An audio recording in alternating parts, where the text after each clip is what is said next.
Bienvenidos también a esta nueva temporada, segunda temporada de Koinos. Para nosotros es una alegría poder reanudar este ciclo de encuentros y hacerlo además con Noelia Rodiles es particularmente grato.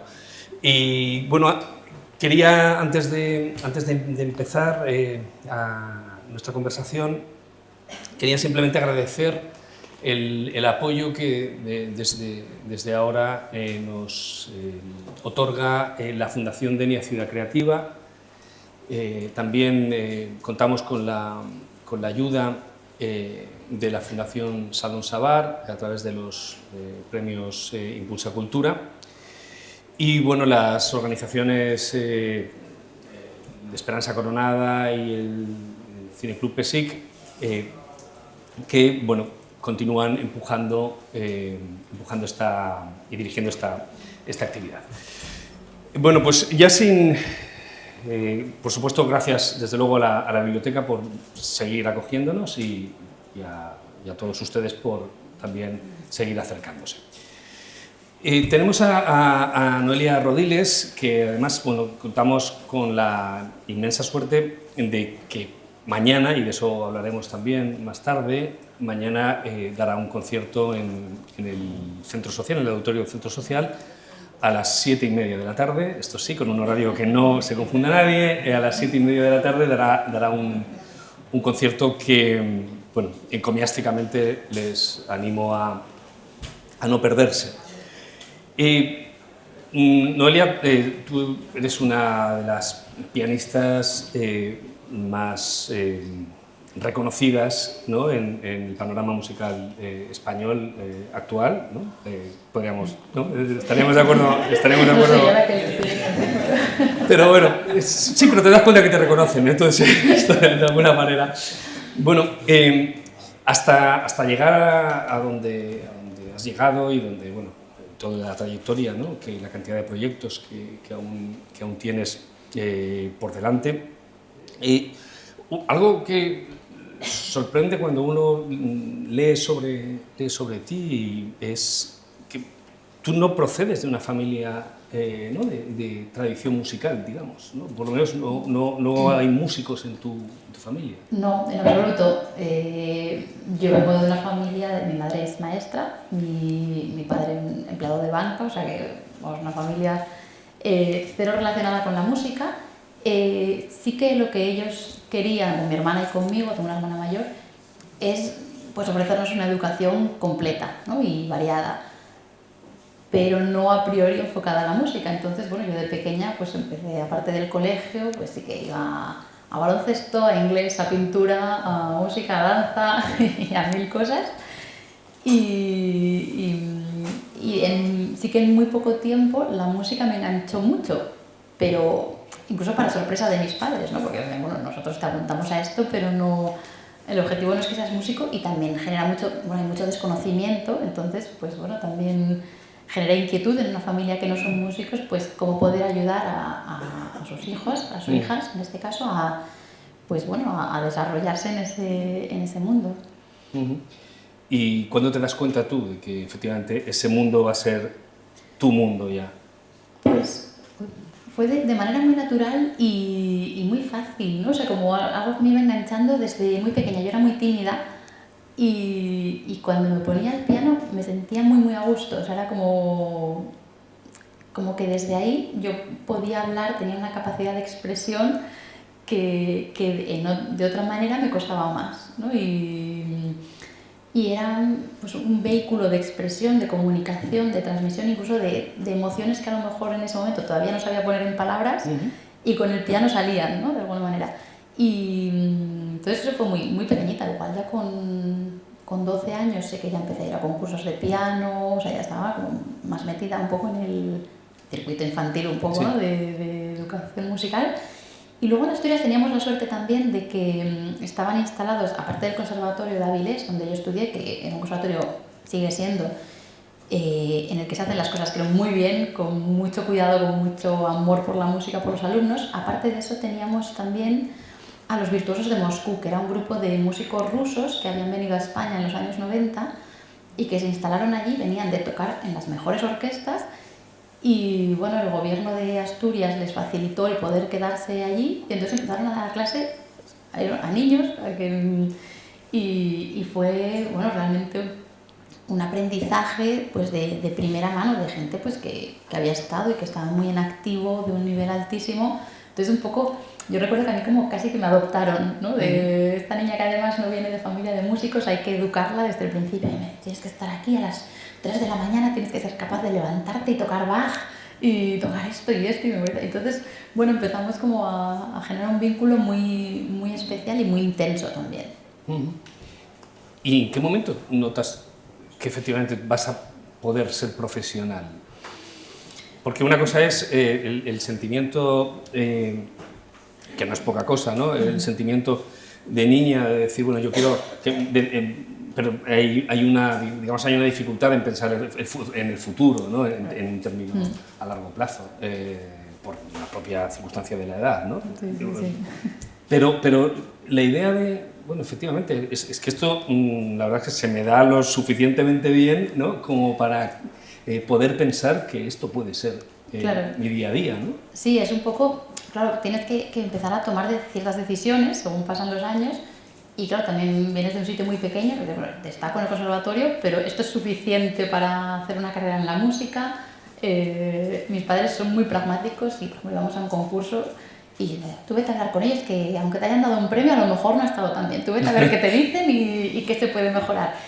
Y yo creo que es el camino un poco con mucha humildad, ir trabajando y no generarse grandes metas a corto plazo, sino intentar hacer las cosas bien y al final tomártelo pues como una profesión, hacerlo lo mejor que puedes, intentar crear ese camino y con tenacidad, con mucho trabajo y muy continuado, ¿no? También Pero tú mencionas que, por ejemplo, me ha parecido, creo recordar, haberte leído en algún momento, que mencionas esa etapa inicial, ¿no? de formación. Es curioso porque podría convivir esto, ¿no? Por una parte, este hábito en la disciplina, ¿no? Con los virtuosos rusos, pero al mismo tiempo la idea de juego. Sí. ¿No? Esto me llama mucho la atención. Totalmente, sí. Yo siempre lo digo que a mí me gusta mucho estudiar y me gustaba mucho de pequeña estudiar piano. Porque o sea, yo me ponía el piano y me sigue pasando a día de hoy. Yo creo que es algo muy bonito, dedicarte a algo que a pesar de que es un sacrificio, o mucha gente lo ve como un sacrificio, porque claro que tomas decisiones de perderte unas cosas para hacer otras, pero eso es la vida, ¿no?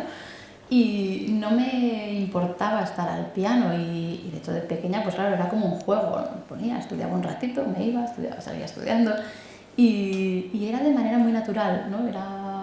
Era un juego que poco a poco pues vas intentando ser más consciente de cómo lo haces, de cómo lo quieres hacer, cómo lo tienes que hacer para llegar a cierto nivel, pero creo que es importante, sobre todo en los niños, que sea algo estimulante, no tiene que ser algo que realmente te apetezca hacer y hay que encontrar ese equilibrio, ¿no?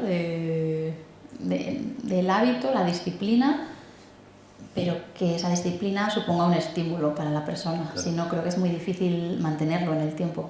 Claro. Y bueno, además estas reflexiones, Noelia además es profesora también, ¿no? Entonces no solamente intérprete, sino que además tienes la responsabilidad, ¿no? y la relación constante con gente joven que está empezando. ¿Cómo enfocas?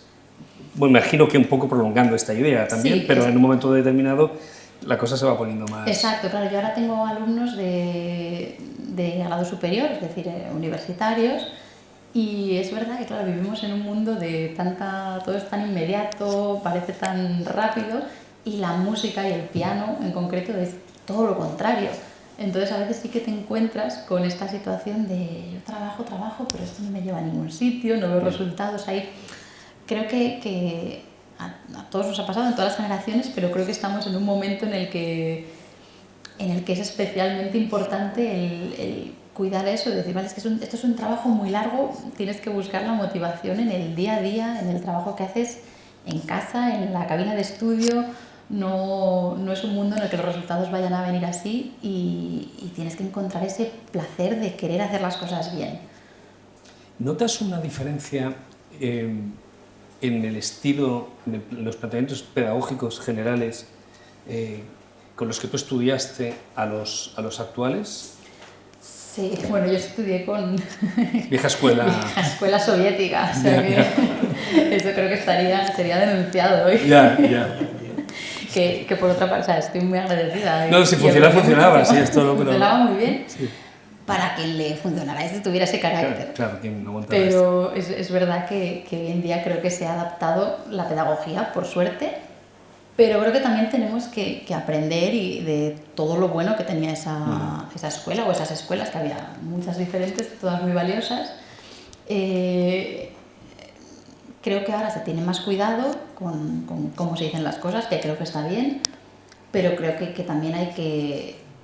No podemos ser inocentes y perder el nivel de exigencia que hay que tener, ¿no? Porque claro, las cosas hay que decirlas y también estamos en un momento en el que el nivel musical en nuestro país es altísimo, entonces la gente que se quiera dedicar a ello tiene que ser consciente y estar dispuesta a hacer el esfuerzo para llegar a un nivel alto.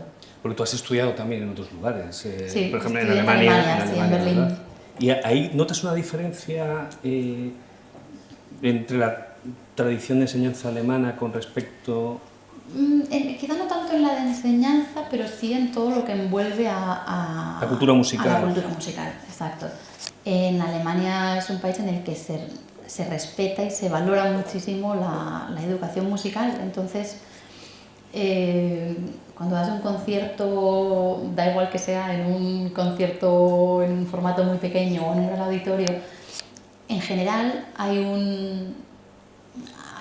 se valora al artista muchísimo, entonces pues bueno, desde que te encuentras a gente en el público con la partitura o te vienen a hablar después con muchos conocimientos musicales, o sea, creo que la música ha estado más presente en la educación general o en este punto del melómano, sí, que en su casa pues se ha escuchado un montón de versiones, que aquí también lo hay, pero creo que quizá no es en un porcentaje tan grande, ¿no? como en otros sitios. ¿Pero a qué crees que se debe? ¿A qué crees que se debe eso? Bueno, quizá la propia tradición europea musical, claro, los grandes compositores del romanticismo, clasicismo, salieron de esa zona, ¿no? Germánica, austrohúngara, un poco toda esa zona. Quizá eso es lo que ha ido perpetuando un poco esa cultura musical. Creo que en España ahora no tienen nada que envidiar a otros países en cuanto a formación de músicos, número de orquestas, de salas, de auditorios. O sea, creo que vamos, incluso creo que ha adelantado por la derecha a muchos otros países. Pero a lo mejor pues todavía no hay esa tradición tan enorme que tiene Alemania. Yo creo que ese orgullo, ¿no? de tener a tantos compositores ilustres, claro, pues no sé, de alguna manera debe calar un poco en la sociedad. Uh-huh. Yendo a un punto, pues se me ha quedado antes en la cabeza, cuando justamente con esta idea del juego, de la experimentación, ¿no? Que es algo que curiosamente, claro, cuando uno se va haciendo más mayor, en ciertos aspectos se puede perder, pero en otros aspectos podríamos decir que se redimensiona o evoluciona de una determinada manera. Me da la impresión que en tu caso, no sé si acierto con esto, hay parte de ese espíritu de experimentación, de investigación, de juego, de probar, que por ejemplo se puede ver en la elección de los programas, en el trato con el repertorio, ¿no? Hay una creatividad también no solamente en la interpretación, sino en la propia disposición de las piezas que decides que vas a tocar, ¿no? Sí, a mí me gusta mucho el pensar en la música, en los programas, en un concierto como es un acto creativo, ¿no? Son muchas decisiones, no implica solo tocar bien el piano, sino desde el momento que decides un programa, por qué decides ese programa, cómo funciona esta obra con esta, a lo mejor esta obra junto a otra, la percepción del público no es igual, entonces creo que influyen muchos parámetros y que tenemos que ofrecer una experiencia muy completa y interesante, ¿no? Que la gente cuando salga del concierto no vas a enseñar cómo tocas el piano, vas a enseñar, mira qué música increíble, cómo funcionan los unos con otros, o sea, creo que hay que quitar un poco a veces el ego del pianista, claro, hay que tocar bien, ¿no? Pero sí. Se trata también de mostrar esa música que ha escrito gente increíble y esos diálogos entre épocas, entre autores, que creo que pueden ser interesantes. ¿Y ahí cómo encuentras ese equilibrio entre la necesaria fidelidad, ¿no?, a una partitura y luego también la necesaria afirmación de tu personalidad artística, ¿no? Y tu subjetividad, que también está ahí, ¿no?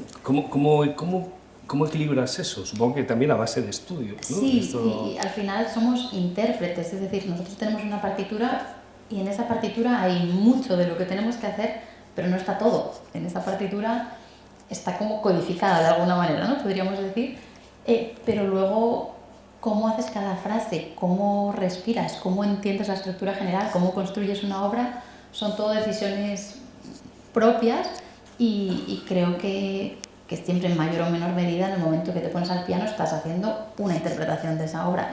Incluso ese día una y seguramente otro día otra. O sea, que lo increíble de la música también es que, bueno, que es muy efímero, ¿no? Que lo que pasa en un momento no pasa al día siguiente igual.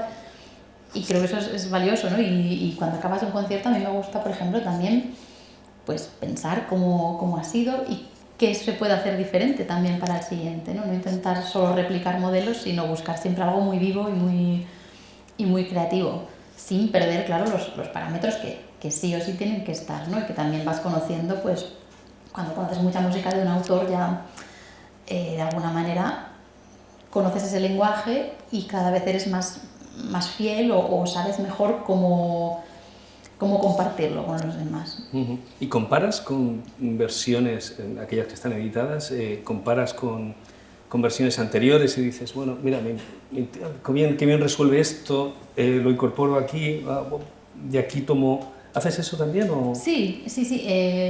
A mí me gusta hacer un trabajo muy personal, o sea, intentar primero ver a qué conclusión llego yo con esa música para no estar sugestionada. Pero es verdad que hay repertorios, con el gran repertorio al final es inevitable tener en la cabeza ya ciertas versiones, o esto claro es que siempre se toca así, porque siempre se toca así, luego es la partitura y dices, pero si no está escrito así, Yeah. Y no, es que la tradición, entonces bueno, tienes que replantearte cosas, que igual llegas al mismo resultado, pero creo que es importante hacerse preguntas y no solo digo, esta versión es increíble, voy a copiarla aquí, ¿no? Porque al final sería una copia mala, ¿no? de otra cosa. Claro. Y algo también que en este sentido muestra, ¿no?, esta personalidad es, hablábamos de la formación de repertorio, pero algo que llama mucho la atención en tu caso es cómo mezclas, ¿no?, el gran repertorio clásico también con música contemporánea, además sin ningún complejo, con completa autoridad, ¿no? Lo manifiestas. Y bueno, eso hace también que tus conciertos tengan un sello también muy particular, ¿no? Sí, yo empecé a hacer estas mezclas un poco por... Perdona, tus conciertos y tus discos. Sí, es verdad. También, ¿no? Sí, yo intento siempre crear estos diálogos. Esto no vino como algo así pensado de voy a crear un sello personal, no, sino más fruto de la curiosidad, ¿no? De empezar a conocer música y decir, pero esto es muy bueno, o sea, a mí me interesa mucho, me encanta el gran repertorio, me encanta el clásico romántico, pero creo que hoy en día hay música estupenda que merece ser escuchada. Y a veces yo lo que veía un poco ya desde estudiante es que había los ciclos de repertorio tradicional, el que se repetía hasta la saciedad, no los mismos autores, las mismas obras siempre, o sea, un 10% del repertorio de 4 autores, y luego los ciclos de música contemporánea a los que iban pues los compositores y 10 personas así justo que les gustara eso, y que esa música, que mucha era muy buena, no llegaba a las salas de concierto pues tradicionales, ¿no? Y un poco empecé así a buscar y a veces decía, pues, ¿qué pasa si pongo esto con esto, no? Y bueno, uno de los discos de Butterfly Effect, el efecto mariposa, bueno, el primero ya fue Ligeti junto a Schubert, porque pensaba, es que esto funciona muy bien junto y no tiene nada que ver, no hay una relación ni un hilo conductor, pero creo que es música que funciona bien y que se compenetra muy bien, que se compensa de alguna manera. Y luego en The Butterfly Effect ya un poco fue ya llevado más al extremo de, bueno, quiero coger estas obras románticas y proponerle a compositores actuales que hagan una obra suya, inspirados de manera absolutamente libre sobre las obras románticas.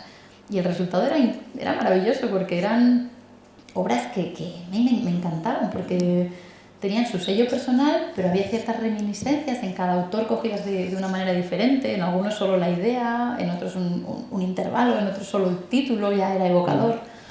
Y bueno, un poco la experiencia creo que es que en concierto el público recibe muy bien estas mezclas, ¿no? Si ofreces 90 minutos de música actual que no han escuchado nunca, quizás puede ser, no porque sea menos interesante, sino que es música de la que no tienen expectativas ni referencias, entonces puede ser un poco más duro escuchar un recital todo de música nueva. Pero si esas obras están intercaladas con repertorio tradicional, creo que a veces es como poner el foco de otra manera, ¿no? En la música. Incluso las obras románticas o clásicas cobran también otra vida al lado de las actuales. Entonces, bueno, sí que soy muy defensora de hacer este tipo de mezclas. Sí, además parece que el resultado goza también del favor del público y de la crítica, ¿no? Has nombrado el disco de Butterfly Effect, fue nominado a los premios Grammy Latinos, ¿no? Es decir, que no es un dato menor tampoco, ¿no? Sí, y muchas veces el público quizá va al concierto por las obras románticas y sale del concierto asombrado o pensando, comentando las obras nuevas. Esto me ha pasado en bastantes ocasiones y creo que es muy bonito porque es una manera muy natural de descubrir música.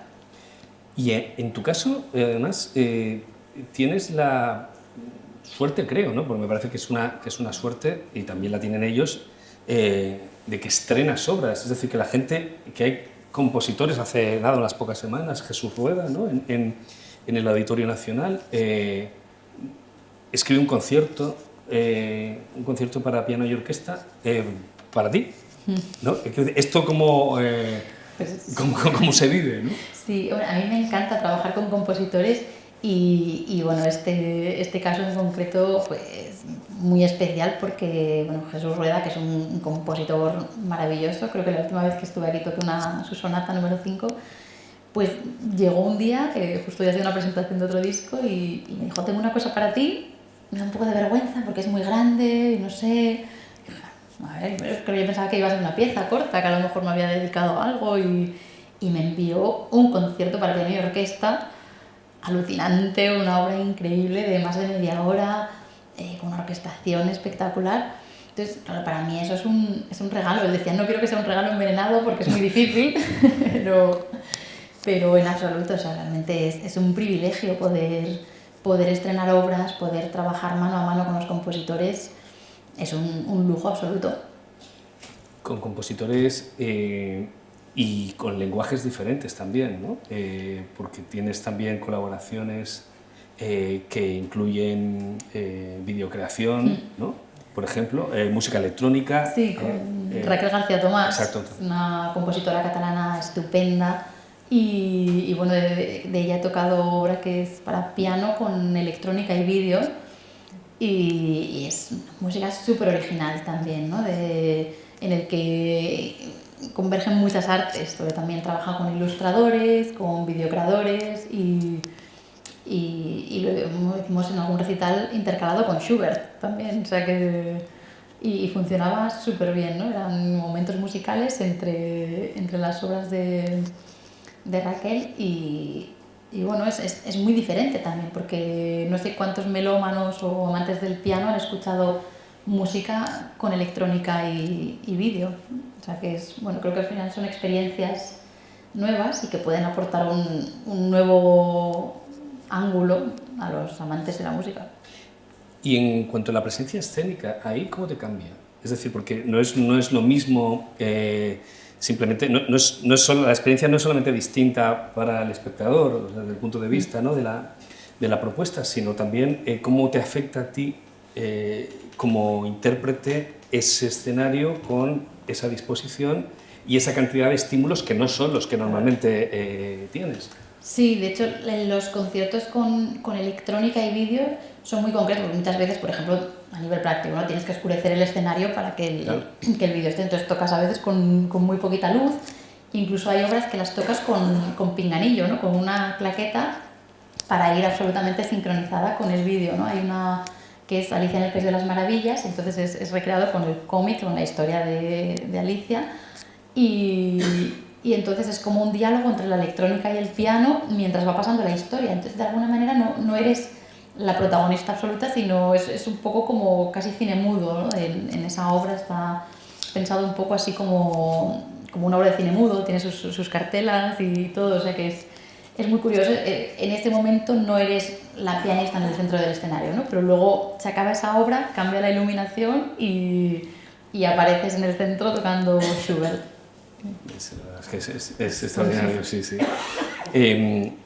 Mencionado ahora García Tomás, también tú trabajas mucho con mujeres y desarrollas también una labor, ¿no?, de reivindicación práctica, ¿no?, poniéndolas en el lugar en los programas, Mañana Gabriela Ortiz, ¿no?, por ejemplo. Pero, por ejemplo, me gustaría preguntarte por este proyecto que incluía, ¿no?, tenía la centralidad de María Lejárraga, ¿no?, María de la O. Lejárraga, la letrista también, ¿no?, de Manuel de Falla, y bueno, saben ustedes que se pasó toda su vida firmando con el nombre del marido, ¿no? ¿Has recuperado, has trabajado en torno también a esa...? Sí, esto fue un proyecto de hace años con un cantante que, bueno, fue en torno a, pues eso, ciclos de canciones en los que ella había firmado efectivamente con el nombre de su marido, y se hizo un trabajo, bueno, una persona de la sociedad de autores hizo toda una recuperación y grabamos estas canciones. Es una personalidad tremenda y una persona muy importante en ese momento en el mundo de la cultura. Y ahora, el mes que viene, participas, ¿no?, en un ciclo de la Fundación Juan March sobre pioneras y exiliadas, ¿no? Cuéntanos un poco... Sí, este es un ciclo muy bonito de compositoras, sobre todo, hay algún compositor, pero sobre todo son compositoras españolas exiliadas en México. Yo trabajo mucho en México también, entonces, bueno, se dieron ahí como muchas coincidencias y bueno, nos pareció bonito presentar esto. Son compositoras que alrededor de la época de la guerra se marcharon a México, sobre todo Rosa García Scott, María Teresa Prieto. Fueron dos compositoras fabulosas. De hecho, Rosa García Scott fue la única alumna así oficial de Manuel de Falla, la única persona a la que él quiso dar clase con regularidad, con música increíble, que se exiliaron, pues entre ser mujeres y el exilio, pues su música quedó prácticamente, pues cayó en el olvido. Entonces vamos a hacer un programa con esas obras junto a la de Jesús Baligay también, que es otro compositor gallego que también se fue a México, y el estreno de la sonata de Julián Orbón, que es un compositor al que, bueno, yo he reivindicado mucho, es un compositor fabuloso. Él era asturiano, pero se marchó a Cuba después de la Revolución Cubana, se marchó a México y de ahí a Estados Unidos. Entonces, bueno, sufrió un número de exilios que hicieron pues que ningún país se lo atribuyera al final, y ahora está empezando a reivindicarse su música. En Latinoamérica es mucho más conocido, pero en España realmente, o sea, yo hice su partita para piano y orquesta. No se había tocado nunca en España una obra que se había estrenado con Sinfónica de Dallas, con Cerquebau, o sea que se había tocado con orquestones, y en España nadie sabía ni quién era ni si existía esa obra. O sea, tuve que hacer todo un trabajo de recuperación desde el manuscrito para poder hacerlo. Entonces, bueno, este proyecto incluirá música de estas compositoras, de Orbón, también de Baligay, intercalada con la música de Gabriela Ortiz, que tendrán la oportunidad de escuchar mañana también, que es una compositora mexicana actual fabulosa, que es, yo creo que es una persona que sabe mezclar la música actual, todas las corrientes actuales, con la música latina, los ritmos latinos. Tienen una influencia de estilos que es una pasada y que ahora mismo pues está pues, teniendo encargos de Filarmónica de Los Ángeles, Nueva York, o sea que realmente está en un momento dorado en su carrera.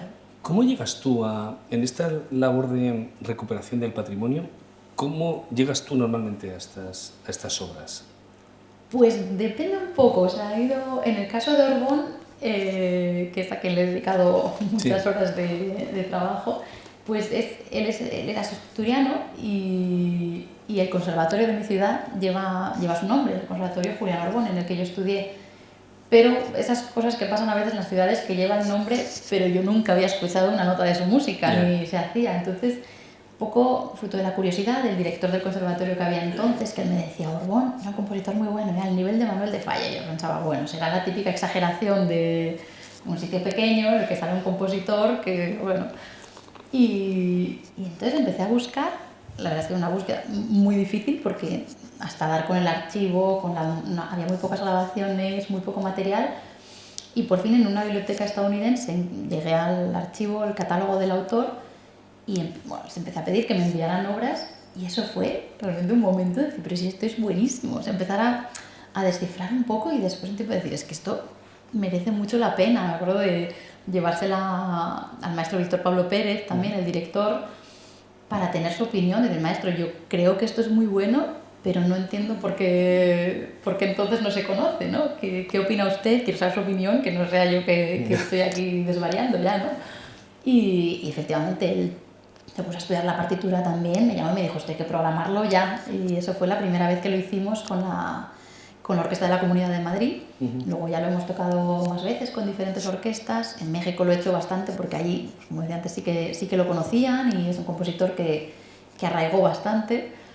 Pero bueno, a veces son esas casualidades, ¿no? Y luego, pues bueno, con la Fundación Juan Marc, es verdad que ellos también hacen un gran trabajo de divulgación, de investigación. Entonces ahí a veces tengo la suerte de trabajar directamente con musicólogos especializados en diferentes épocas, ¿no? Entonces, cuando hay un interés en un programa, no hay como un poco de una lluvia de ideas por todas las partes.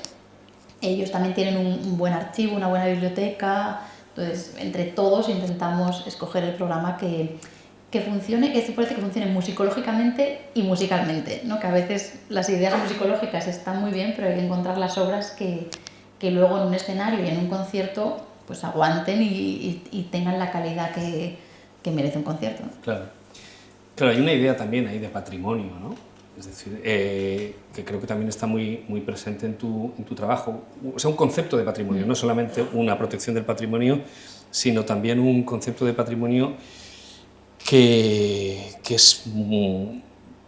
se expande generosamente para incluir épocas muy variadas, ¿no? Y traerlas y ponerlas en diálogo con el presente, ¿no?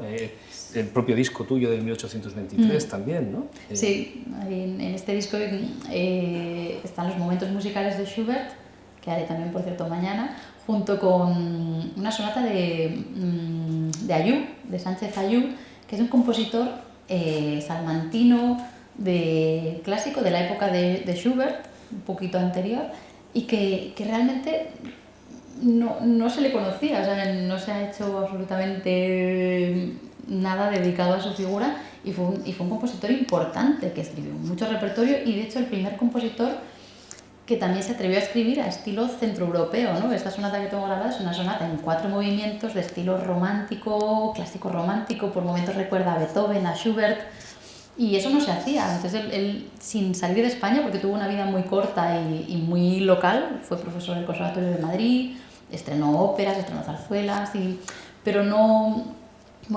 viajó, y sin embargo pues ahí se ven unas influencias de estilos que en ese momento no eran habituales. ¿Y cómo llegas, por ejemplo, a Ayub? Pues ahí fue un poco también gracias a la Fundación Juan Marc, que hablando con ellos... Te lo pusieron en bandeja... Bueno, empezamos a ver diferentes épocas, ellos querían el pianismo español previo a los nacionalismos, y ahí empezamos a ver, y me mandaron un montón de autores, un montón de obras diferentes, y justo coincidió época de pandemia, entonces también tenía tiempo para imbuirme ahí un poco en todo ese material. Y a ellos les interesaba mucho los compositores prenacionalistas, ¿no? Los que ya suenan un poco pues a lo que después serían Albéniz, Manuel de Falla, Granados. Pero a mí es que encontré esa sonata que nadie le había dado en y pensé, pero ¿y esto? ¿Y esto? ¿Por qué hay aquí una sonata clásico, romántica? No sé, pero no estaba ni editada, era un manuscrito así poco cuidado y fue lo que me pareció más interesante. Luego hicimos también otras piezas, pero en ese momento me pareció que era muy poco habitual que en España hubiera una obra así, ¿no? Entonces, bueno, pues eso, a veces son casualidades, ¿no? Buscas un tipo de repertorio y acabas quedándote con otro y un poco la curiosidad, ¿no? Creo que es lo de Sí, es un poco lo que íbamos antes también, ¿no? Mira, vamos a la otra parte que estaba pensando también, ¿no? Al otro complemento que es el del trabajo y la disciplina. ¿Cómo organizas el trabajo? Porque el trabajo tuyo es muy complejo en el sentido estricto de la palabra, está compuesto de muchas cosas distintas, ¿no? Entonces, ¿cómo organizas esto? Pues, bueno, el trabajo, lógicamente, el principal es el estar horas al piano y, sobre todo, organizar también con tiempo los programas diferentes. Porque, claro, precisamente como a mí no soy tan partidaria de hacer un solo programa toda la temporada con repertorio tradicional que ya llevo tocando toda la vida, pues eso implica otras dificultades, que es que hay que aprender mucho repertorio nuevo y poder organizarlo bien durante el año, ¿no? Entonces, bueno, a mí me gusta tener un poco maniática de la agenda y del orden para poder siempre trabajarlo con anterioridad, ¿no? y con tiempo para asimilarlo bien, sobre todo cuando son obras nuevas. Implica también un proceso de maduración, de conocer el repertorio. Muchas veces no hay grabaciones, no tienes referencias. Entonces, bueno, primero el proceso, pues cuando es música nueva, pues de pensar que puede quedar bien con esto, o este Haydn con qué me encaja, esto no funciona bien. A veces te pones a estudiarlo y dices, no, realmente esta idea no estaba bien, porque a veces las ideas en el papel funcionan y en el piano no. Y bueno, hay esa parte previa. Y luego pues la parte de pianística, ¿no? Por un lado de tener la música, conocerla bien, tenerla dentro y ir pues un poco en paralelo con todos los programas que hay que ir presentando. ¿Escuchas otro tipo de música? Sí, es verdad que escucho mucha música, también me gusta mucho el silencio a veces, básicamente porque estoy todo el día oyendo música y a veces necesito descansar el oído. Pero me gusta mucho, por ejemplo, la música tradicional, la música folclórica de diferentes países, porque muchas veces también tiene una relación muy directa con la música clásica al final, ¿no? O sea, no se puede entender la música de Falla sin el flamenco o la música de Bartók sin la música húngara que cantaban los campesinos.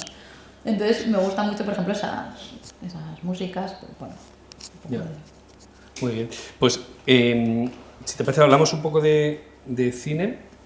También encuentros sobre cine, música y pensamiento, ¿no? Pues, ¿cuál es tu relación con...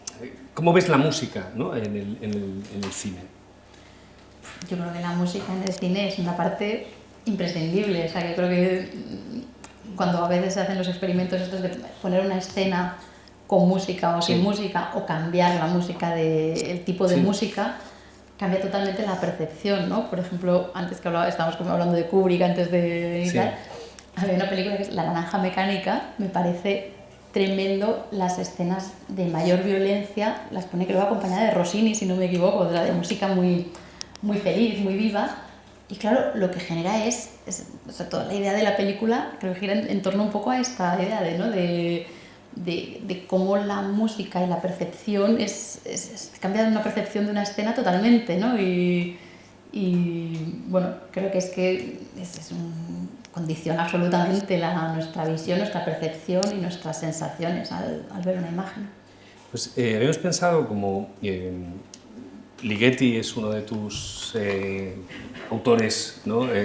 Predilectos, pues si te parece, podríamos comentar el uso que hace Kubrick, ¿no? En Eyes Wide Shut, a través justamente de música Richard Cata, ¿no? De una de las, número 2 me parece, sí. de Ligeti. Entonces, si lo tenemos, ¿qué oyes tú? ¿O qué oyes tú que los demás no oímos? Yo me acuerdo que cuando vi esta película no conocía la música Richard Cata y no sabía de dónde venía esa música y me acuerdo que estaba absolutamente impactada de todo lo que me generaba esa música, ¿no? Primero esas dos notas, ¿no?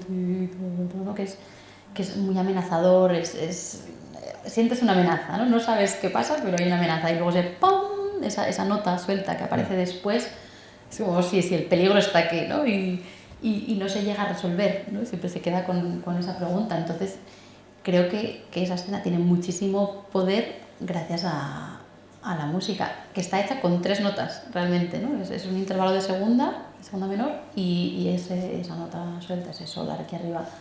Entonces, a mí me parece impresionante la pieza y el uso y lo que genera. Como acompasa también, ¿no? En un momento dado, sí, como cámara, los movimientos sí. de cámara, ¿no? Como subraya esos cambios. Está hecho con una sensibilidad, ¿no? Con un oído seguramente también por parte de Kubrick alucinante. Que parece que le gustaba bastante la música de Ligeti, ¿no? Aunque sí. Ligeti no estaba muy contento con que le gustase tanto sin preguntarle al primero si podía utilizarla, ¿no? Exacto, sí, comentabas antes que Ligeti le puso una demanda por valor de $1 a Kubrick porque la había utilizado sin su permiso, ¿no? Y luego ya sí que se generó un vínculo, o sea, solo para decir, oye, esto tiene un valor y tiene que reconocerse, ¿no? Luego ya sí que hubo una colaboración sí. Y hay muchísimas obras de Ligeti en su música. Sí, la demanda fue por 2001 Odisea del Espacio. Sí.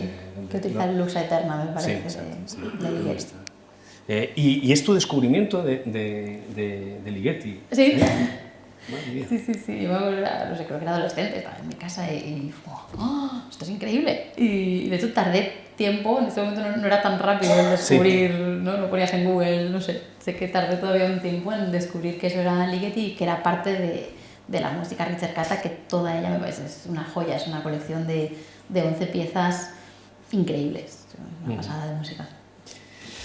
Y tengo una curiosidad porque lo he buscado pero no he encontrado ninguna, no sé si la pregunta te la han formulado en público o no, pero tú has tenido la idea en algún momento de también transitar el camino de la composición o de la dirección. De la composición, no, o sea, sí que de pequeña o de adolescente tenía mi libretita de anotaciones, de ideas musicales, pero es un mundo que me parece tan específico y tan complejo. Yo no siento que no, al menos ahora mismo, no tengo algo tan interesante que decir que pase por encima de la música que ya hay, que me encanta y que estoy muy feliz de poder tocar la música de otros creadores.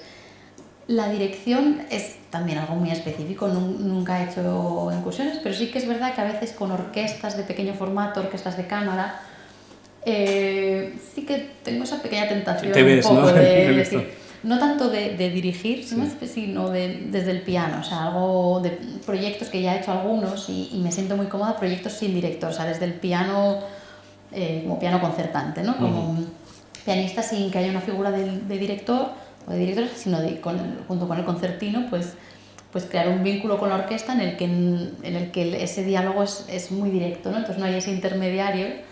Y ese mundo sí que me atrae y he hecho ya algunas pequeñas incursiones. ¿Y cómo es tu relación habitualmente con, bueno, la tuya, me vas a decir, buena, claro, pero con la relación de músicos ya con el nivel, la trayectoria, ¿no? Una trayectoria como la tuya, ¿cómo se relaciona con un director?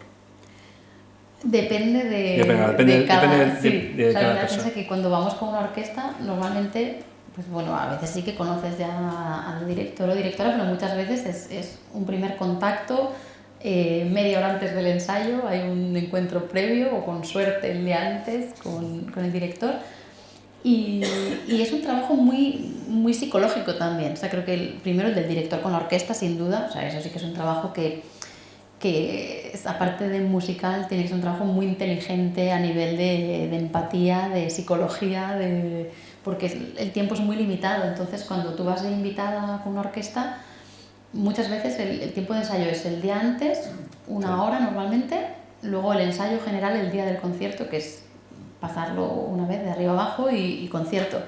Salvo que sea algo muy específico, no hay mucho más de este tiempo.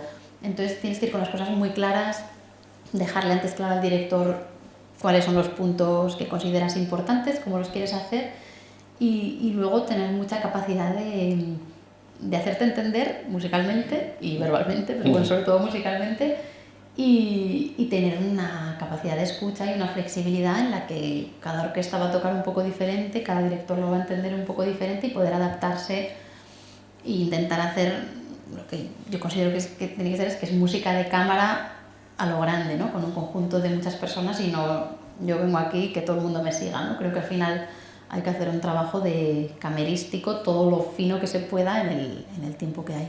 Implica también, imagino, una confianza considerable, ¿no?, en las capacidades de los demás. Totalmente, sí, sí. Y a veces eso, tienes tan poco tiempo que bueno, tengo que confiar que este pasaje va a salir. El director ya me lo ha escuchado, yo le he dicho que lo hago así, lo hemos ensayado 2 veces y ya está. Y a veces notas que hay ese magnetismo y que las cosas son muy fáciles con gente a la que no conoces de nada, ¿no? Y es maravilloso, o sea, que se crea ahí un diálogo muy natural. Otras veces cuesta más o hay que hablarlo más.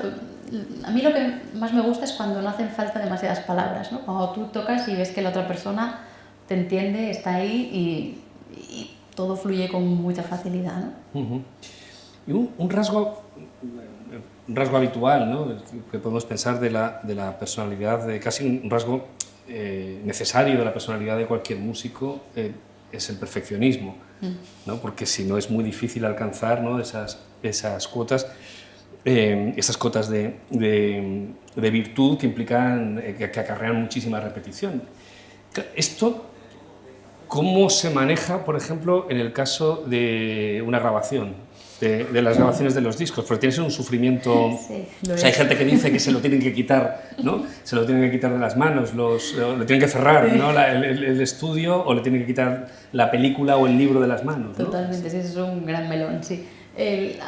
Claro, yo creo que todos los músicos somos, todos los artistas, los creadores, tenemos que ser perfeccionistas porque al final, si no, para hacer un producto mediocre pues ya no te pones, ¿no?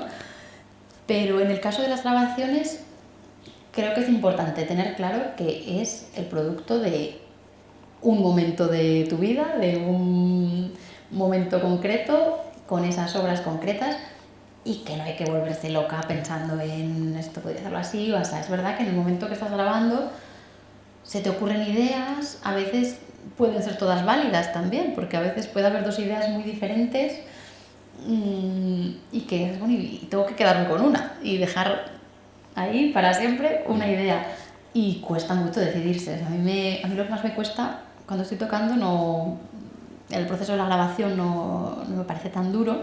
Lo que me parece duro es escucharse después y decidir las tomas, ¿no? Me imagino que para todos los creadores, ¿no? Sí. Si se escribe algo, no sé, de repente escuchar eso, e incluso depende del momento del día en que lo escuches, lo percibes diferente. Yo hay veces que escuchaba, esto es rapidísimo, esto no sé, esto no puede salir, esto está fatal, este disco no va a salir, no va a ver la luz, ¿no? Y al día siguiente escucho, esto me gusta, y era la misma pista, ¿no? Y entonces, bueno, tienes que empezar a poner un poco de distancia. A veces va bien dejar unas semanas después de grabar para que no se mezcle un poco tu sensación física con la percepción sonora, ¿no? Y bueno, intentar llegar a cierta objetividad, que es imposible, pero bueno, tener claro que es como una fotografía de un momento y que si grabas eso unos años después, pues será diferente, seguramente ni mejor ni peor, pero será pues otra versión. Y te dejas ayudar en ese proceso, ¿no?, de decisión, bueno, esto ya estaría. ¿Cómo llegas a ese momento del ya estaría? También hay una especie ahí de consejo, sí, de almas sí, sabias. Hay el productor del disco, a veces también pues gente de confianza a la que le envías un poco las previas, las tomas previas, para que te ayuden a decidir. Pero yo soy bastante maniática, entonces a mí me gusta hacer la edición de los discos yo misma. precisamente por eso que decíamos antes, al final son tantas decisiones, tantas cosas tan sutiles que a veces el productor dice, es que me parece muy bien esto, ya, pero no está respirado como yo lo siento, entonces no me sirve. Entonces al final pues he visto que es un trabajo de muchas horas porque, claro, lleva muchísimo tiempo escucharse todo el material, decidir, pero prefiero hacerla yo misma, salvo sitios que a lo mejor con orquesta que es muy compleja, no tienes que estar pendiente de muchas cosas, que pues, sí que delego un poco, pero lo que es piano solo lo he editado siempre yo misma y yo le mando toda la selección y también intento que las grabaciones no sean un corta-pega excesivo, o sea, siempre lo que he hecho hasta ahora intento que sean tomas largas, hacer posible, sin un movimiento entero, pues que haya secciones definidas, pero que no me gusta tampoco grabar 10 segundos, ahora te lo digo, porque al final creo que también se pierde un poco esa idea de línea, de estructura. Y que tendrías miles de tomas que sí, seleccionar después. Y que al final, bueno, creo que el objetivo es que quien lo escuche le parezca que hay alguien tocando ahí en ese momento, claro, y que sea lo más parecido a un directo en cuanto a la toma de sonido y en cuanto a las decisiones musicales. Pues hablando de directos, el concierto de mañana, bueno, cuéntanos un poco en qué va a consistir, cómo planteas la velada. Pues bueno, un poco como ya hemos hablado esta tarde de estos diálogos entre épocas, el concierto está planteado un poco de esta manera. Por un lado hay obras de gran repertorio, que son obras pues, que las he escogido porque me gustan mucho y porque creo que son obras maestras del repertorio. Empiezo el concierto con una sonata de Haydn, muy fresca, muy viva, muy divertida. Bueno, Haydn es un compositor que siempre escribe con muchas bromas musicales, con una frescura que es muy única. Hay también los momentos musicales de Schubert. Schubert es un autor que es, porque siento especial predilección, que lo incluyo creo que casi en cada recital, cada grabación, incluyo alguna obra suya y en este caso hago 3 de sus momentos musicales que son bellísimos. También hablando de cine, el segundo momento musical aparece en alguna película que ahora no recuerdo. Bueno, lo buscaré. Quedaba ahí. Son una maravilla, son unas joyas absolutas. Y la otra obra de gran repertorio es una obra monumental, que es la Chacona de Bach en versión para piano de Busoni. La Chacona es una obra original para violín, la Chacona de Bach. Es una obra que es un monumento, una obra de construcción muy poco a poco, ¿no? Por acumulación. Y Busoni, compositor romántico, hizo una versión para piano a su estilo, es casi como convierte el piano en un órgano prácticamente, a nivel de sonoridad, de acordes, es una obra fantástica. Y este repertorio estará intercalado por obras de la compositora mexicana Gabriela Ortiz, que como os comentaba antes, pues son obras de inspiración muy latina, con mucho swing. De hecho, una de ellas es Sumui Kei, la exótica del mambo, que está inspirada en una bailarina de mambo que fue muy popular en México, que tuvo un final muy trágico. Entonces todo eso se escucha en la obra, se escucha ese mambo, se escucha ese baile, y luego en su estudio 3, que también tocaré, pues hay ritmos claramente latinos. Podría sonar un poco a un Ligeti latino, ¿no? En algunos aspectos, con muchas polirritmias, pero siempre con ese swing, con ese feeling y ese ritmo latino. Sí. Pues bueno, para no perdérselo mañana. Tenemos un tiempo también para intervenciones y preguntas por parte del público. Sí, adelante. Gracias por esta charla tan interesante y por compartir nosotras y nosotros un momento tan especial que es comprender qué motiva y qué lleva a un concierto de música seria, que tampoco es música clásica solamente. Y yo tenía un comentario, si es posible, y una pregunta. El comentario es sobre Raquel García Tomás, que ha estrenado una ópera sensacional, que es Alexina B, con una temática también muy importante, y que sin embargo en el liceo le han dado 3 días. Y al 4.º día ya pasaron a bailar, como si nada. Entonces, no sé, me gustaría saber un poco tu opinión sobre las obras que se estrenan, sobre todo obras que tienen un valor no solamente musical, sino un valor social tan importante, y que, bueno, yo he conocido a Alexina B porque hay un documental que se ha estrenado y que en Cataluña, y que venía gente a promocionar el documental, que está en film, es un documental. Y la pregunta es más sobre el repertorio, ¿no? Me gustaría saber por qué has escogido una chacona que Bach, teniendo tanto material para teclado, has escogido una transcripción que, a mi entender, está muy romantizada. No es, cuando lo escuchemos mañana, vamos a escuchar, yo creo que más a Ferruccio, a Busoni, sí. más a Busoni que a Bach. Entonces esa es la curiosidad, el por qué elegir precisamente esa chacona. Sí, gracias. Pues bueno, muchas gracias. Totalmente de acuerdo. Si tienen la oportunidad de ver el documental sobre Alexina B, es una ópera alucinante. Yo tuve la suerte de ir al estreno. Es una ópera sensacional, con un tema además muy importante, muy valioso, y Raquel García Tomás es una compositora, creo que de primer orden. Creo que lo de poner 3 días, o sea, creo que ya fue un hito que lo hicieran en el estreno en temporada, porque a veces pues casas de ópera hacen las grandes óperas en su temporada y luego pequeño ciclo de ópera de bolsillo en el hall o de pequeño formato. Entonces, bueno, en este caso hubo 3 llenos absolutos, fue un exitazo, y bueno, creo que eso es el primer paso, ¿no? Importante también para poner en valor estas obras y a estas compositoras. Y luego, con respecto a la pregunta de la chacona, es verdad que en este caso esta obra es Busoni, o sea, es Busoni inspirado en Bach.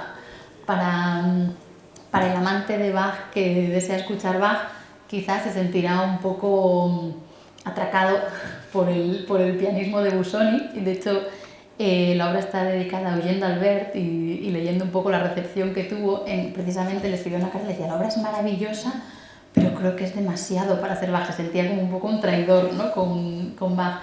Lo que a mí me parece increíble es que la música de Bach es atemporal y funciona bien en cualquier estilo. O sea que, de hecho, hay grandísimos músicos de jazz que están haciendo versiones de Bach. Entonces, yo creo que Busoni lo que hizo ahí fue una obra suya, pero que en vez de utilizar sus propios temas, su propia estructura, pues utiliza la genialidad de Bach. Entonces, yo creo que hay que escucharla con ese oído abierto también, de decir: yo vengo aquí a escuchar a un compositor romántico que cogió una obra genial, pero no intenta enseñar a Bach, intenta hacer una obra suya o explorar las posibilidades grandiosas del piano, de un piano romántico ya con toda su potencia, su sonoridad, partiendo de la música de Bach, que tampoco sabemos Bach qué hubiera hecho si hubiera tenido estos pianos del siglo XIX con todas estas posibilidades. De hecho, hay música para órgano que es enorme y de un atrevimiento brutal. Entonces, yo no veo que esté reñido, ¿no? Creo que precisamente quizá lo enriquece. Por supuesto, la música de Bach para teclado es increíble y merece, vamos, ser escuchada muchísimo. Pero creo que no es una traición, ¿no? Un poco, sino un homenaje a Bach. Pues, Miguel. Quería plantearte algo alrededor de la música de cámara, porque tú has hecho música de cámara y para los melómanos o aficionados es muy importante, y vemos que también es muy importante incluso para los solistas como aprendizaje, para el conocimiento de las voces y los diálogos y el fraseo y tantas otras cosas. Y bueno, no has hablado mucho de eso, pero tú has trabajado bastante en el tema de la música de cámara. Sí. Y nos explica un poco de esa experiencia. Pues bueno, yo creo que la música de cámara es imprescindible para un músico y para la sociedad un poco, ¿no? Porque al final es aprender a escuchar al otro, a recibir las opiniones del otro, a llegar a consensos, y creo que la música de cámara aporta eso, ¿no? Aporta humildad, porque ahora justo hemos hecho cuartetos con piano con Fernando Arias, que estuvimos aquí juntos hace unos años, Aitor Eguía del Cuarteto Quiroga y Lara Fernández del Cuarteto Cosmos. Todos músicos que pues ellos tienen otros cuartetos, el cuarteto de cuerda, que es también una disciplina muy, muy específica, y nos juntamos pues de vez en cuando para este proyecto que nos gusta mucho. Y claro, es un aprendizaje tremendo, ¿no? Porque todos hacemos cosas diferentes, tocamos con gente diferente y cuando nos juntamos esos días, pues son días de humildad, de escucha, de repente que alguien te dice, ¿por qué haces esta frase? Y dices, pues es verdad, pues no piensas que sería mejor así y tomas ideas o alguien toca algo y recibes otra inspiración, otra manera de entender las cosas.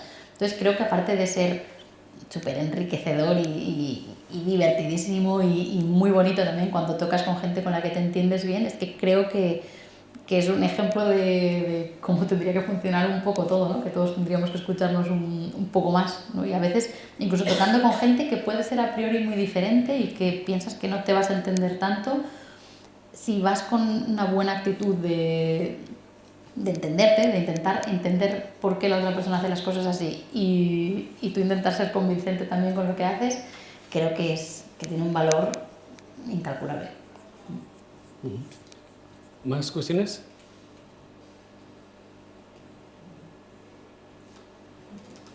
Yo quería preguntarte también ahora, después de esto, después de mañana, ¿qué tienes, qué proyectos tienes a la vista? Pues ahora, la semana que viene toco este mismo programa en el Palau de la Música Catalana en Barcelona. Y luego, pues este programa que habíamos comentado de exiliados españoles, exiliadas españoles o españolas sobre todo, lo hago en Asturias y en Madrid, la Fundación Juan March. Luego en mayo empiezo con un programa, ya sabéis que este año se celebran los 150 años del nacimiento de Manuel de Falla y voy a hacer un programa especial en Córdoba dedicado un poco a Falla y a autores de su entorno. Y bueno, luego en junio vuelvo a México también con un par de recitales.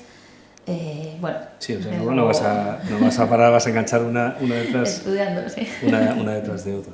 Pues nos convocamos, muchas gracias, ha sido un verdadero placer, creo que hemos aprendido muchísimo y mañana pues disfrutaremos también de escucharle, pero ya al piano. Gracias.